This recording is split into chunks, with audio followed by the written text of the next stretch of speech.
Husband ছাড়া একটা মেয়ের কোনো ভ্যালিউস থাকে না, ইভেন তার মা বাবার কাছেও না, অর্থাৎ তার বাপের বাড়িতেও না। একটা মেয়ে যখন তার হাজব্যান্ডের কাছে, তার শ্বশুর বাড়িতে সম্মানের সাথে থাকে, যত্নে থাকে, ঠিক তখনই এবং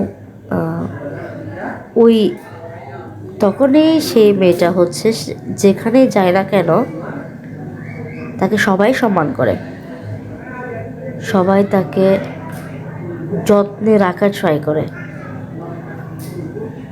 পাছে তার হাজব্যান্ড যদি রেগে যায় বা হাজব্যান্ড যদি তাদের উপরে যদি কোনো কষ্ট পায় এটার ভয়। তো তো আলটিমেটলি দেখা যাচ্ছে যে মেয়েটা তার হাজব্যান্ডের কাছে সম্মানিত, যে মেয়েকে একজন হাজব্যান্ড যত্নের সাথে রাখে, সেই মেয়েকে কিন্তু সবাই যত্ন করে।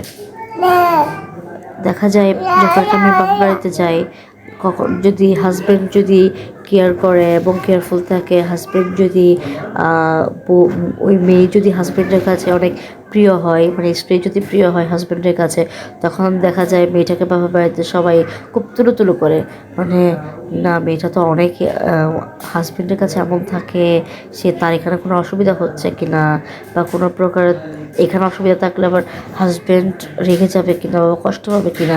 এই যে হাজব্যান্ডদেরকে ভালো রাখার জন্য, ওই যে হাজব্যান্ড যেভাবে ওয়াইফকে ভালো রাখে, ঠিক সবাই ট্রাই করে ওই মেয়েকে সবাই মানে হচ্ছে ভালো রাখার, সবাই ওভাবে ট্রিট করার।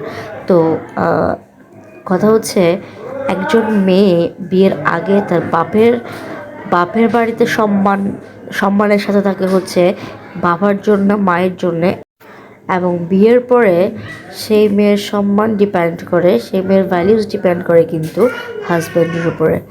যার হাজব্যান্ড যাকে যত বেশি ভালো রাখে, যত বেশি রেসপেক্ট করে, যত বেশি ভ্যালিউস দেয়, প্রায়োরিটি দেয়, সেই ওয়াইফ কিন্তু সবার কাছে তেমনিভাবে ভ্যালিউস পাই, তেমনিভাবে প্রায়োরিটিটা পাই। হ্যাঁ, সো হাজব্যান্ড ছাড়া আসলে মেয়েদের কোনো রেসপেক্ট নাই। আর সেই হাজব্যান্ডরা কয়টা ওয়াইফের মতো ট্রিট করে, কয়টা ওয়াইফকে ভালো রাখে, কয়টা ওয়াইফকে সুখে রাখে। This is the harsh reality. একজন মেয়ে কখনো তার নিজেরই নয়, একজন মেয়ে কখনো সন্তানের, কখনো বাবা মায়ের, আবার কখনো হাজব্যান্ডের। সবসময় তারা ডিপেন্ডেবল। আর যারা সেলফ ডিপেন্ডেন্ট হতে পারে তাদের জন্য অবশ্যই স্যালিউট। Thank you.